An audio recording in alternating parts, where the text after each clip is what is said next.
The galaxy was burning.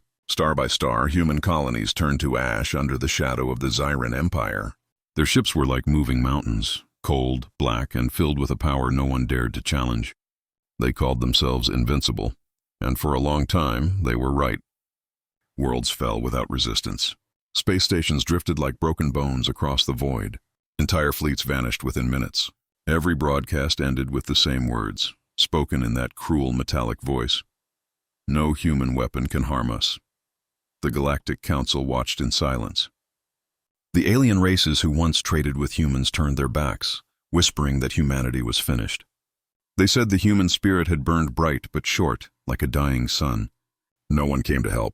No one even sent a warning. The name of Earth became a ghost that carried no meaning in the halls of power. Humanity, they believed, was gone. But deep in the ruins of Mars, beneath the dust of old wars and forgotten dreams, a signal pulsed through hidden frequencies. It was weak, coded, and buried under layers of encryption that even the Zyran machines could not break. The message repeated every 2 hours, bouncing from moon to moon, system to system, until it reached every surviving human ship left in the galaxy. The message was simple, only 3 words: Project Iron Dawn. No one outside the human network knew what it meant. Even within the scattered remains of humanity, most believed it was only a myth, a whisper from desperate soldiers who refused to accept defeat. But those who truly understood, the engineers, the old generals, the ones who remembered Earth before it fell, they knew that Iron Dawn was not a myth. It was a plan born from loss, from anger, and from the kind of determination only humans could carry in their hearts. The Zyrans didn't understand humans. To them, war was logic, cold, clean, and efficient. They fought with rules, with codes, with predictable precision. Humans fought differently. They fought with emotion, chaos, and stubborn hope. And that was something the Zyrans could never measure or predict. They thought humanity would surrender after Earth burned. But humans didn't surrender. They disappeared. In the darkness between stars, human survivors gathered. Small fleets, broken ships, and forgotten colonies came together in secret. They hid among asteroid fields, beneath planetary rings, and inside the wreckage of destroyed worlds. Every human ship carried a piece of the old technology, a fragment of knowledge that had been banned by the Galactic Council long ago. They began to rebuild, not cities or nations, but weapons. Weapons that could rewrite the laws of the universe. On Titan, engineers worked inside frozen caves, carving machines powered by the energy of collapsed stars. On Mercury, miners dug through the planet's burning crust to harvest exotic metals that could bend light itself. On Mars, the red planet's last surviving outpost became a graveyard of prototypes and failed experiments. But they didn't stop. They couldn't stop. The Zyrans had taken everything, homes, families, and entire worlds, but not humanity's will to fight. Every failure was another reason to continue. Every death was another promise for revenge. In the middle of the void, a massive ship drifted without lights. Its name was Valkyrie. No records of it existed. Officially, it was destroyed years ago in the Battle of Europa. But in truth, it had become the command center of Iron Dawn. Inside, a small group of men and women worked in silence. Scientists, soldiers, pilots, and hackers, all carrying one mission: to create weapons that should not exist. They called them forged weapons, machines that broke every known rule of physics. Devices that could pull energy from black holes, bend time, or erase matter completely. The first designs killed their creators instantly. The second set destroyed half a moon. The third worked for 3 seconds before reality collapsed around it. But even that was progress. Captain Arlen Hayes, commander of the Valkyrie, stood in the ship's observation deck, staring at the cold light of distant stars. He had lost his wife when the Zyrans destroyed Luna Base, his son when Earth fell, and his home when the Council abandoned them. But his eyes still carried fire. "They think they ended us," he whispered, "but they only made us stronger." Far away, the Zyrans continued their conquest, confident that humanity was gone.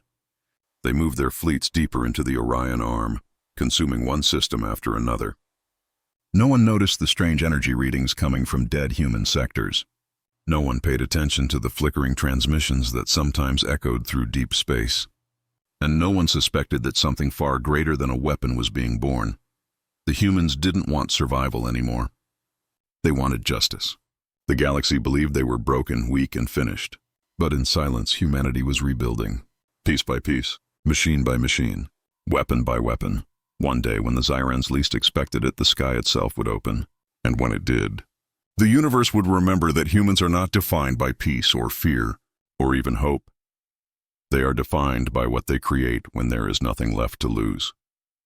The signal pulsed again through the void, reaching another hidden colony, another scattered ship, another lost soul ready to fight. The words repeated, calm but heavy with meaning. Project Iron Dawn has begun, and somewhere in the dark, a star exploded, not by accident, but by design. The fall of Earth began quietly. No one saw it coming. At first, it was only a flicker in the night sky, communications breaking, satellites going dark, strange signals from the edge of the solar system. Then came the silence, the kind of silence that meant something terrible was approaching. For weeks, the world government sent messages to the Galactic Council begging for help. None came. The Council had already decided Earth was a lost cause. Why waste fleets on a doomed species? The humans, they said, had brought this on themselves. Then the Zyran Empire arrived. Their ships appeared without warning, thousands of black metal giants cutting through space like blades. They blocked the sun. They blotted out the stars. Cities looked up and saw shadows moving above the clouds. The sky turned red as plasma fire lit the atmosphere. The first attack came at dawn. Beijing, London, and New York vanished in the same hour. The Zyrans didn't invade. They cleansed. Their weapons burned everything down to glass. They said it was mercy, to end humanity quickly. But humanity didn't die quickly. From underground bunkers, submarines, and hidden stations, soldiers and civilians fought back. The Earth defense grid activated rail cannons, orbital lasers, and nuclear missiles. For a moment, it seemed like humanity could fight. The first few Zyran ships fell, their black hulls cracking under human fire. The world cheered, then the Zyrans adapted. Their shields absorbed the next wave. Their counterattack came in seconds. The Earth's defense satellites shattered. The moonbase went silent. Every major city turned to flame. The screams of billions filled the network before the comms went dead. In the chaos, one man, the Supreme Commander of Earth Defense, Admiral Vance Holt, sent a final message to every surviving outpost. If you can hear this, humanity is not done. Go dark, regroup, hide. We will return. That was the last message ever transmitted from Earth. The Zyrans continued their purge for weeks. Oceans boiled. Forests burned until the planet looked like a dying ember. They didn't just destroy cities, they erased history. Museums, data vaults, libraries, all gone. The Zyran Emperor wanted nothing left that could remind the galaxy humanity ever existed. The Galactic Council watched from their golden towers. Some felt pity. Others felt relief. Humanity had always been unpredictable, too dangerous, too emotional. Now the problem was gone, or so they thought. Far beyond the burning Earth, small groups of survivors drifted through the void. Old cargo ships, mining vessels, hidden colonies, they carried the last of humankind. No home, no planet, only memories and anger. Captain Arlen Hayes and the Valkyrie were among them. From the ship's observation deck, he watched the live feed from Earth's orbit, until the screen went black. For a long time, no one spoke. Only the quiet hum of engines filled the air. Finally, the ship's AI broke the silence. Earth's surface temperature exceeds survival levels. No human life signs detected. Hayes closed his eyes. He felt the weight of every lost soul pressing against his chest. Then we make them remember, he whispered.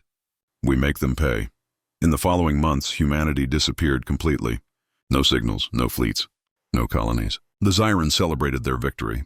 Their emperor broadcast across the stars. The human race is no more. Let this be a lesson to all who defy us. No weapon of flesh can break the empire. The galaxy believed him. The name human became a story parents told their children, a story of pride, rebellion, and foolish hope. But in the frozen shadows of Saturn's rings, deep under the surface of Titan, a small light flickered again. A transmission, encrypted, ancient, and unmistakably human. Project Iron Dawn continues. The message traveled through secret channels, reaching ships and stations thought destroyed. It carried no coordinates, no names, only the signal pattern known to every human commander left alive. The meaning was clear. The fight wasn't over. On the Valkyrie, the crew gathered in the command hall. Engineers, soldiers, scientists, all broken people held together by purpose. Hayes stood before them, his face lit by the blue glow of the holographic map showing destroyed human systems. "We lost Earth," he said quietly. "But Earth was never just a planet. It was an idea that we fight even when hope is gone. The Zyrans think we're dead. Good, let them think that. While they celebrate, we build, we prepare, we forge the dawn." No one cheered. They just nodded, silent and grim. Each of them knew what Iron Dawn meant. It was more than a project, it was vengeance. It was creation born from destruction. Outside the ship, the debris of humanity's old fleets drifted through the stars, twisted metal, frozen bodies, shattered dreams. But among that wreckage, small repair drones moved like ghosts, gathering fragments, harvesting what could still be used. Every piece of destroyed technology would become part of something greater. Earth had fallen. Humanity had vanished. But in the dark corners of the galaxy, something impossible was taking shape, something that would make even the Zyrans tremble. And far across the void, in the heart of their empire, the Zyran Emperor woke from a dream. He could not explain it, but he felt it, an echo of fear he hadn't known in centuries. He turned to his generals and said, "Something stirs in the dark. Something human." The Zyran Empire ruled the stars without fear. Their fleets moved from system to system, hunting for the last traces of humanity.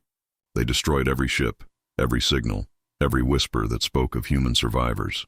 And for years the galaxy believed they were gone, but they were wrong. In the cold shadows of forgotten worlds, humanity was rebuilding, quietly, patiently, and in secret, far beyond the reach of the Zyran sensors. Deep inside the red canyons of Mars, a door opened in the dust. Behind it stretched an underground city made of steel and silence. Old mining tunnels had been transformed into laboratories, hangars, and workshops. The humans who lived there called it the Forge, the first of many. The air inside was filled with heat, sparks, and the hum of machines. Engineers worked day and night, building weapons the galaxy had never seen before. They used technology banned by the Council, physics that should not work, and power sources no sane scientist would ever touch. Dr. Alara Wynn, head of the Mars division, stood before a massive sphere of metal suspended in mid-air. It glowed with shifting colors like a star trapped inside a cage. Her team called it the Singularity Core. If it worked, it could power an entire fleet, or destroy one. Her assistant, Jace, looked nervous. "Ma'am, this thing breaks every law of energy control." "If it fails," Ilara cut him off. "If it fails, we die. If it works, we live. That's the only equation that matters now." Everywhere across the solar system, similar projects were taking shape. On Titan, hidden beneath the ice, engineers used alien metals to forge armor that could bend light itself. On Mercury, miners dug near the planet's molten core to extract elements unknown to science. On Ceres, hackers built quantum AI systems capable of predicting enemy movements before they happened. These secret locations were known only by code names: Iron Dawn 1, 2, 3, and so on, 10 in total. Together they were called the Hidden Foundries. Each one worked on a single piece of the impossible, humanity's return. On the Valkyrie, Captain Arlen Hayes watched reports from the foundries appear on his command screen. Every update brought new hope and new danger. The Zyrans were getting closer. Several outposts had already gone silent.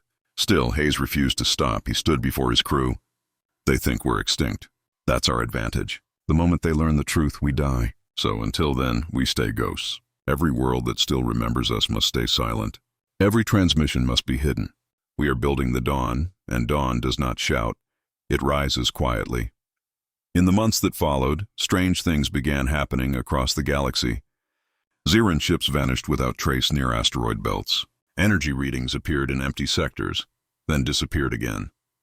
Rumors spread through the smuggler networks, whispers of human technology. Most dismissed them as lies. But the Zyran Emperor did not. He ordered his fleets to search every dark system. Still, they found nothing. Humanity had learned how to hide in plain sight. Inside the Mars Forge, Dr. Ilara's team prepared for their first test. The Singularity Core pulsed with unstable light.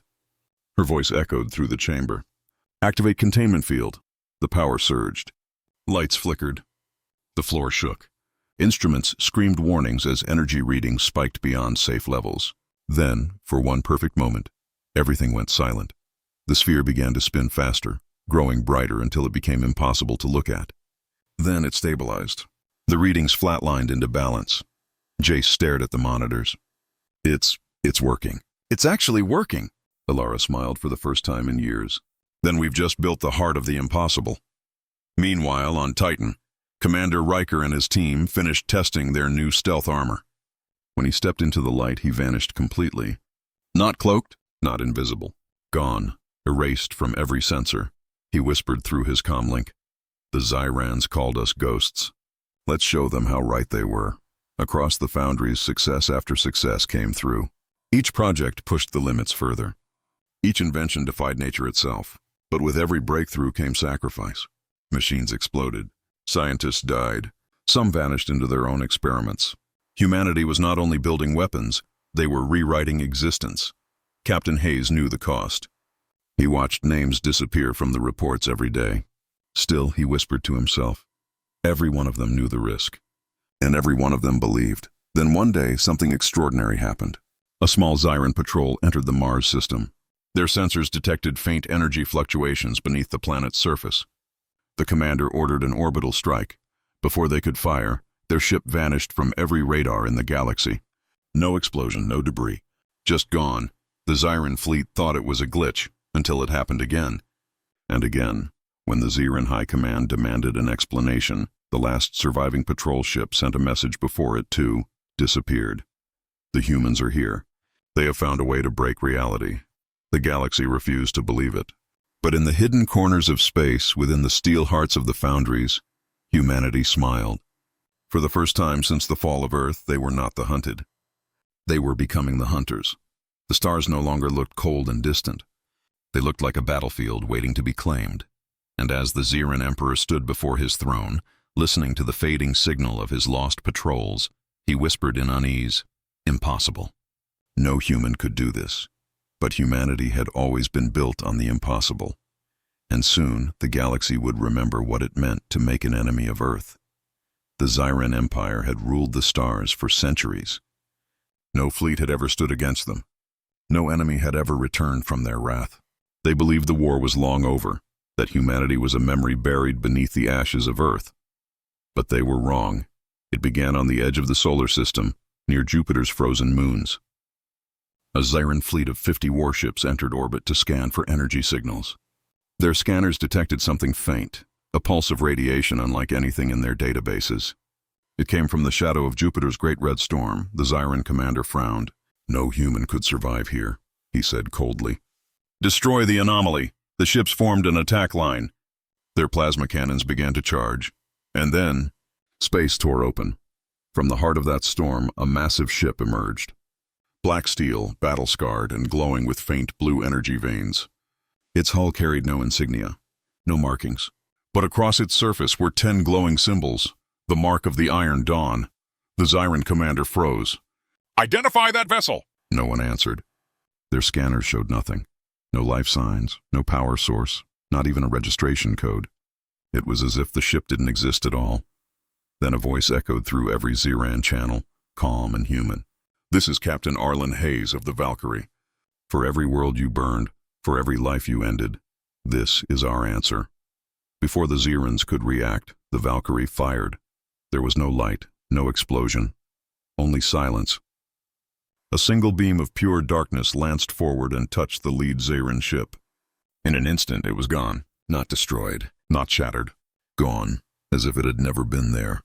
The Zyran fleet panicked. Orders were shouted. Weapons fired blindly into the void. But the Valkyrie moved like a shadow, vanishing and reappearing, its form bending through dimensions. Each time it reappeared, another Zyran ship vanished. The commander screamed into the comms, "Impossible! They have no fleet. How are they doing this?" But his words faded as his ship's hull began to ripple, melting like glass under invisible fire. His final sight was the human symbol glowing through the storm before his ship was erased from existence.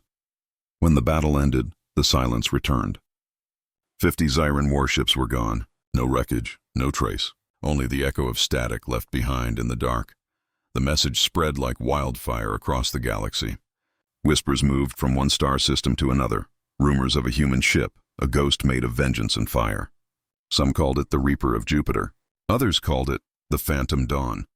But the name that struck fear into every Zeran heart was the Valkyrie. The Galactic Council tried to deny the reports. They claimed it was a pirate fleet or a cosmic anomaly, but the truth was too big to hide. The humans were back. Deep inside the Mars Forge, Dr. Alara Wynn watched the transmission from Valkyrie's battle log. Her hands trembled as she saw the energy readings from the weapon they had created, the Oblivion Cannon, powered by the Singularity Core. It was far beyond anything ever built. It didn't just destroy, it erased. She whispered to herself, "We broke the universe and made it fight for us." Captain Hayes stood in the Valkyrie's command center, the faces of his crew illuminated by the dim red light of the battle screens. Every member was silent, staring at the empty space where the Zyran fleet had once been.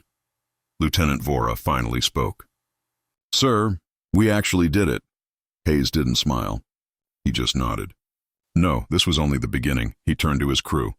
"Send the message. Every surviving human outpost must know what happened here." A transmission went out across hundreds of encrypted channels. It was short but powerful. "To all human survivors, Project Iron Dawn is operational. The first strike is complete. The Valkyrie stands." The message reached Titan, Mercury, Ceres, and beyond. In every hidden foundry, workers stopped to listen. For the first time in years, they felt hope. Hope built from steel, fire, and vengeance. But hope had a price. When the Valkyrie fired its weapon, the energy pulse rippled through subspace. Zeran sensors detected the anomaly across 6 star systems. They now knew the humans were alive, and building something far greater than anyone imagined. The Zyran Emperor received the report with cold fury. His claws scraped the floor of his throne chamber. "So, the ghosts of Earth still breathe," he hissed. "Then we will burn the stars themselves to end them." He ordered every available fleet to begin a full-scale hunt. Every hidden system, every dead world, every shadow of humanity would be searched and destroyed. But Captain Hayes knew this was coming. He stood before the glowing map on his command deck and said quietly, "Let them come." The first strike was a message. The next one will be war. Outside, the Valkyrie drifted silently through the debris field, its engines glowing faintly like dying embers. The ship looked alone, small against the endless stars. But within its hull burned the spirit of an entire species, a species that refused to die. And somewhere, in the cold silence between worlds, the signal of Iron Dawn pulsed again. Each pulse carried one promise, one truth, one warning to the entire galaxy. Humanity has returned. The galaxy was no longer silent. The Valkyrie's strike had shaken everything. 50 Zyran warships had vanished without a trace. Whole sectors were now whispering the same impossible rumor. The humans were back. At first, no one believed it. The Council dismissed it as false propaganda. The Zyrans claimed it was a sensor malfunction. But deep down, every commander, every admiral, every race that had once laughed at humanity felt something they had not felt in centuries. Fear. In the dark. Fear spreads faster than light. Across the outer systems, ships began reporting strange sightings, ghost signals, ships that appeared and vanished, planets showing signs of new construction. It didn't take long for everyone to realize that these were not coincidences. Humanity was moving again, quietly, strategically, everywhere at once. And then one day, the silence ended. Every communication channel in the galaxy suddenly went dark. From the smallest moon outpost to the grand halls of the Galactic Council, screens flickered and static filled the air. Then a single voice spoke through the static, calm, human, and heavy with power. "To every world that hears this message, this is humanity." Every listener froze. The voice continued, "You watched us burn. You called us extinct. You said no weapon could harm our enemy. You were wrong." A shadow appeared on every screen, a silhouette of a human figure standing before a burning world. Behind the figure, symbols glowed, 10 circles of light. "We warned you. We begged for unity." You laughed. "But while you turned your backs, we built. We forged what should never exist. We broke the rules of your universe and made our own."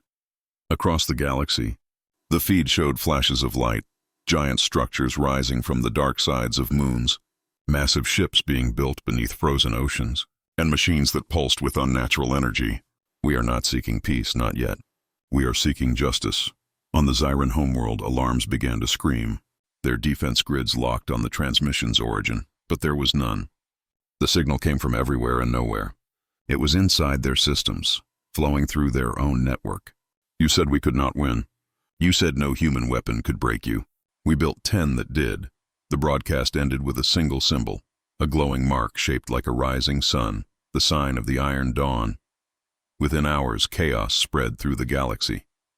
The Council demanded answers, but none came. Their intelligence networks couldn't find the source. Their scanners showed impossible energy readings near old human territories. On the Zyran throne world, the Emperor's rage echoed through his palace. His voice thundered, "Find them! Burn every system. Tear apart every moon until not even their ghosts remain."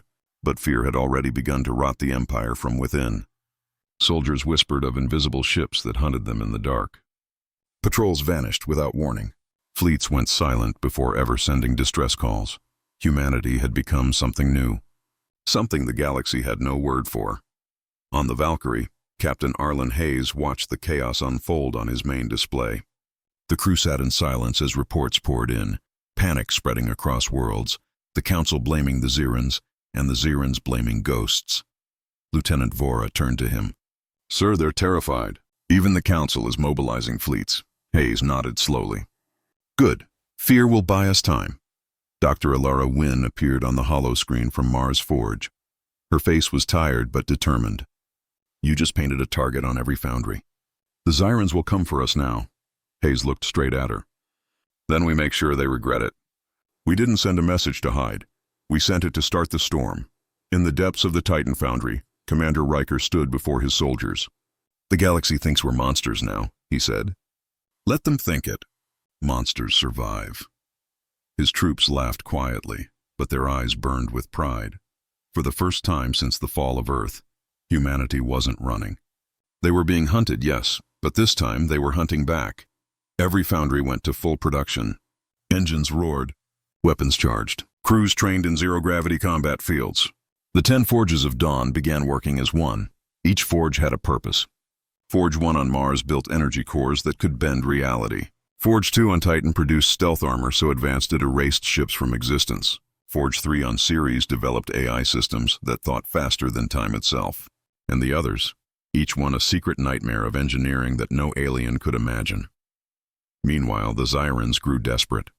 They sent spies, drones, and hunters into human territory. None returned. Some simply vanished. Others were found drifting in space, frozen in expressions of terror. A week later, the Zyran Emperor received a package. Inside it was a single data crystal. When played, it showed a view of the destroyed Zyran fleet at Jupiter, and a message burned across the screen in red letters. "We do not forgive. We do not forget." This is Iron Dawn. The Emperor's claws tightened on the crystal until it cracked. The galaxy had laughed when humanity begged for help. Now no one was laughing. No one was sleeping. Every sensor, every radar, every telescope pointed toward the dark edges of space, watching, waiting, fearing the next strike. On the bridge of the Valkyrie, Hayes stared into the stars. His reflection shimmered against the glass, lit by the faint glow of Jupiter behind him. "They think we want revenge," he said softly. "But this isn't revenge. This is balance." Vora looked at him. "What happens when they fight back, sir?" Hayes smiled faintly. "Then they'll finally learn what it means to fight a human who has nothing left to lose." The stars outside flickered as the Valkyrie's engines ignited, vanishing once more into the darkness. And across the galaxy, one truth echoed in every fearful mind. Humanity had returned, not to survive, but to reclaim the stars. The stars trembled that night. Every scanner, every long-range satellite, every hidden eye in the galaxy saw it. 10 flares of impossible light blooming from the far edges of human space. For a moment, the universe itself seemed to pause, and then the 10 awakened. In the command center of the Valkyrie, Captain Arlen Hayes stood before the holomap as the readings came in. Massive power surges, energy levels beyond measurement. No one spoke. The crew could only watch. Dr. Alara Wynn's voice broke the silence through the comms. "They're active, all 10. Mars confirms the cores are stable. Hayes nodded slowly. Then it begins. The legend of Project Iron Dawn was no longer a rumor. It was alive. Across the dark void, 10 human war machines rose from their hidden forges. Each one was unlike anything the galaxy had ever seen. More than ships, more than weapons. They were symbols of human defiance, shaped from pain, genius, and fury. They were humanity's answer to extinction. The first to emerge was Leviathan, born from Forge 1 beneath Mars's crimson sands. A ship so vast it could eclipse a small moon. Its armor shimmered with adaptive nanometal that could absorb enemy fire and convert it into power. When Leviathan's engines ignited, entire deserts turned to glass. Then came Aegis Prime, from the frozen fields of Europa, a defensive fortress ship. It could project a barrier capable of shielding an entire fleet. When activated, its energy field glowed blue like a second atmosphere, bending space itself to protect everything inside. The third was Spectre, the ghost of Iron Dawn. Built in the void between Neptune's rings, it could vanish from all sensors, all light, even time for a fraction of a second. To the Xerans, it was a nightmare. Ships would explode, fleets would die, and no one would ever see what killed them. From the burning heart of Titan's forge rose Helios, the ship of the sun. Its main cannon drew power directly from a captured star core, capable of vaporizing entire continents with one sustained beam. It was humanity's wrath, concentrated into light. Next was Tempest, the weapon of the storm. Forged in the turbulent atmosphere of Jupiter, it commanded the weather of space itself, electromagnetic storms, gravity shears, plasma whirlwinds. No enemy could approach it without being torn apart by chaos. Ragnar the Sixth was the brutal one, built for close combat. It was smaller, faster, and armed with kinetic blades the size of city towers. When Ragnar rammed enemy cruisers, it tore them open like paper. Obsidian the Seventh was built not to fight fleets, but to destroy planets. Its core weapon, the Singularity Lance, could create controlled black holes that devoured anything within reach. It was forbidden by every law of physics, yet humanity built it anyway. Then there was Vigil, the Silent Watcher. It carried no weapon, no crew. Its entire hull was a living AI that monitored the galaxy. Vigil saw everything, every movement, every whisper. It was the eyes of the Iron Dawn.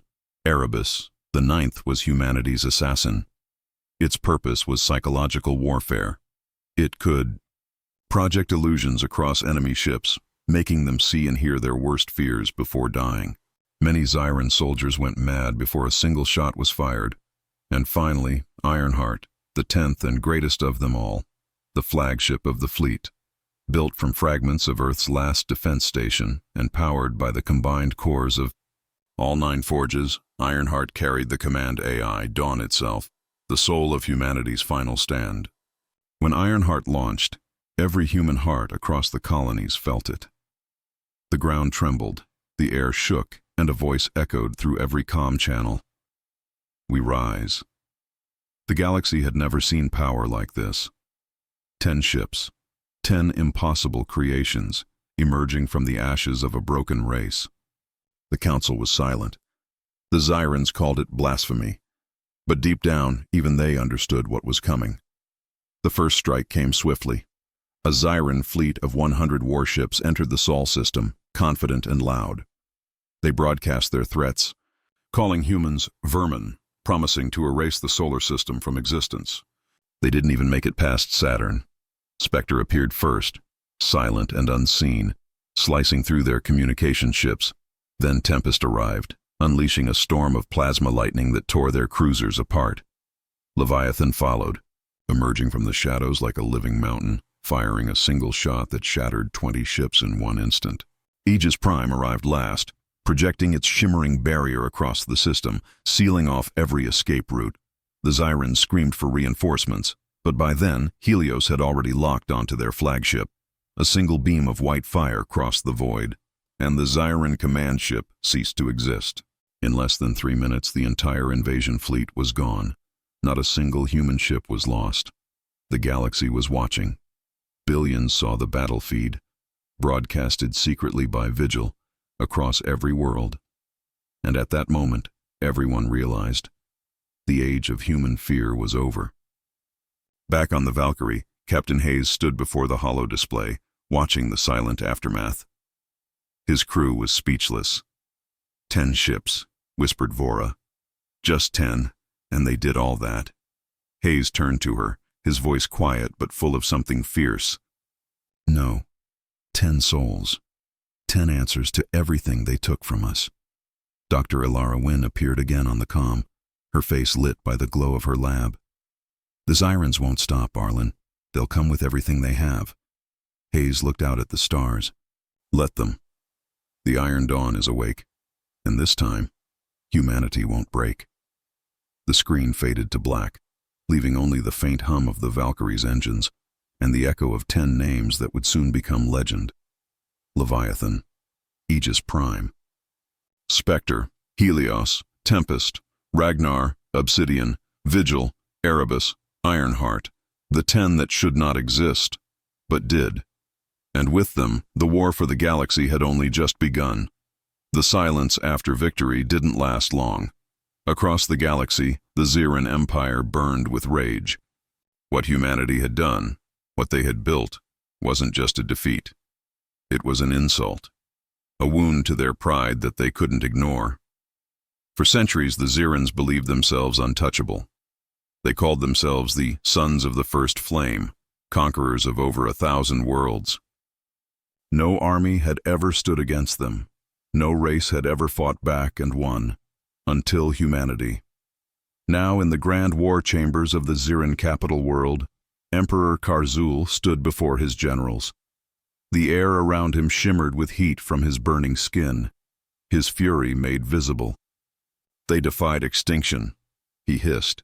They broke our fleets, our pride, our law of dominance. His claws clenched around the armrest of his throne until the metal cracked. We will show them what it means to challenge gods. The generals bowed low. Your will, Emperor. We are already assembling the Annihilation Armada. Not enough? Karzul growled. Bring out the Oblivion engines. The room went silent. Even the bravest Zyran officers froze. The Oblivion engines were weapons of myth, machines that fed on stars forbidden by every galactic treaty. Their use meant one thing: the end of worlds. Meanwhile, light years away aboard the Valkyrie, humanity's fleet was on high alert.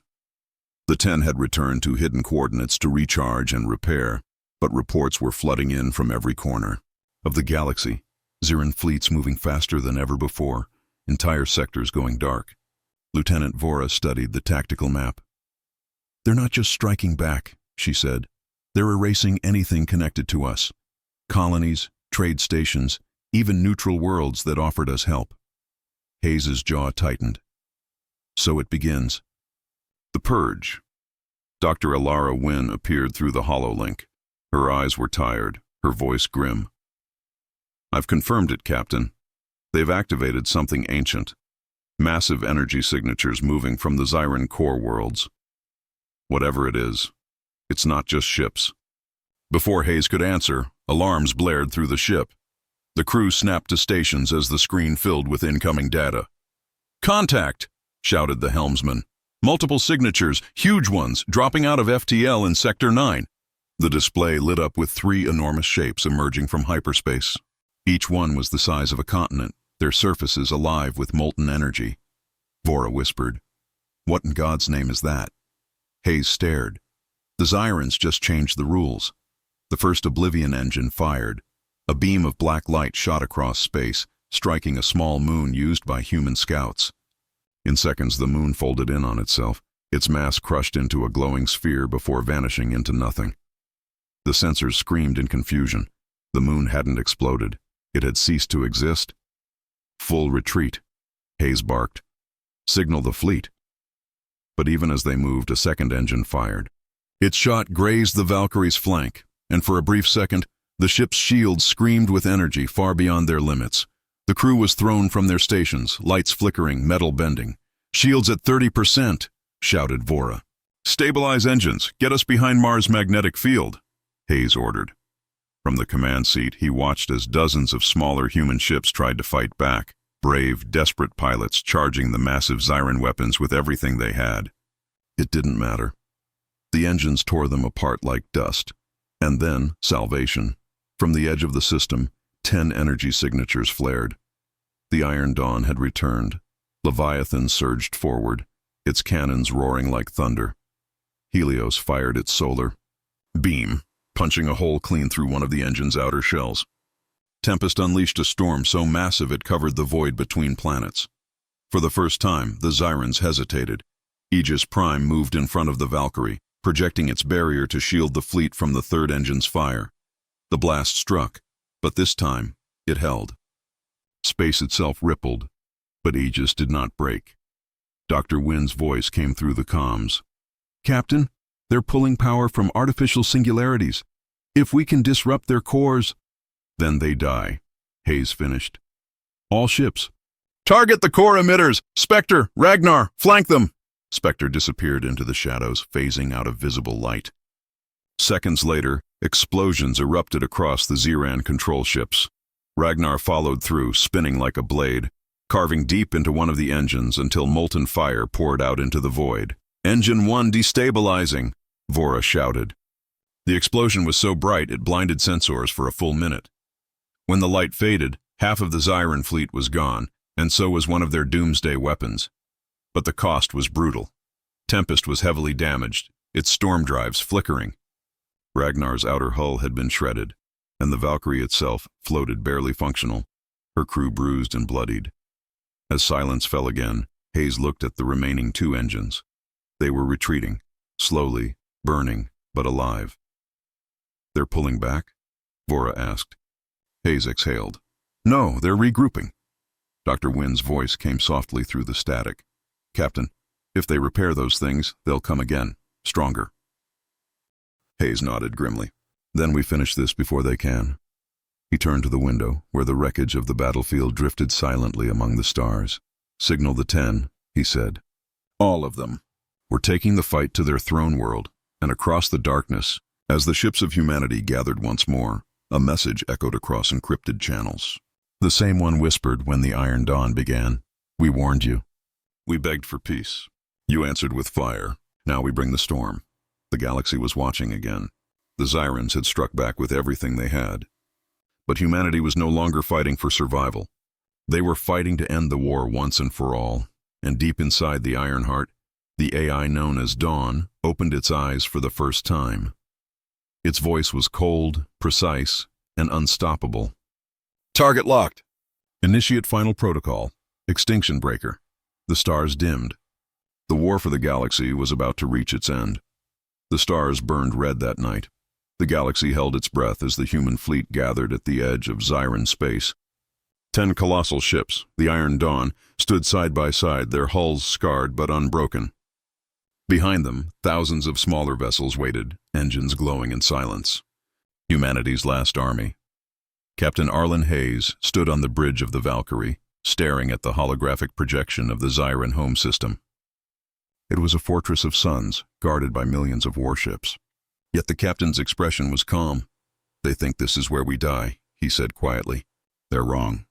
This is where we end it." Lieutenant Vora nodded beside him, eyes sharp with determination. "All 10 are ready, sir. Ironheart has synced with Dawn's final protocol." Hayes looked up at the giant screen, Ironheart, humanity's greatest creation, drifting ahead of the fleet like a god of war. Within it, the AI Dawn waited, pulsing with light. It had grown beyond what anyone imagined. It was no longer just an artificial mind. It was humanity's collective memory, their rage, their hope, and their last prayer woven into one. "Dawn," Hayes said. "Are you ready?" The AI's voice filled the bridge, calm and steady. "All systems synchronized. Quantum link stable. The fleet stands united as one will. Mission: end the Zyran Empire." The order went out. 10 ships broke formation, engines flaring with blue fire. Leviathan led the charge, its cannons shaking the void. Tempest followed, storm energy swirling around its hull like a living hurricane. Helios ignited its solar beam, cutting through the first line of Zyran defenses like glass. The Zyrans were ready this time. They had learned. Millions of ships poured from hyperspace, blotting out the stars, their weapons flashing with energy. The sky turned into chaos. Vora shouted over the alarms. "They're surrounding us!" "Multiple carriers inbound." Hayes stood firm. "Aegis Prime, cover the fleet." Ragnar cut through their center line. "Spectre, go silent and disrupt their command grid." The battle exploded into madness. Aegis Prime's barrier shimmered like a new sun, holding off the first waves. Ragnar rammed through cruisers, slicing them apart. Spectre appeared like a ghost within the Zyran ranks, planting viruses that shut down their targeting systems. Tempest unleashed a storm so massive that lightning arced across entire battlefields. Helios's main cannon burned through the darkness, turning enemy dreadnoughts into molten shadows. But for every Zyran ship destroyed, 3 more arrived. Their formation was endless, their fury unstoppable.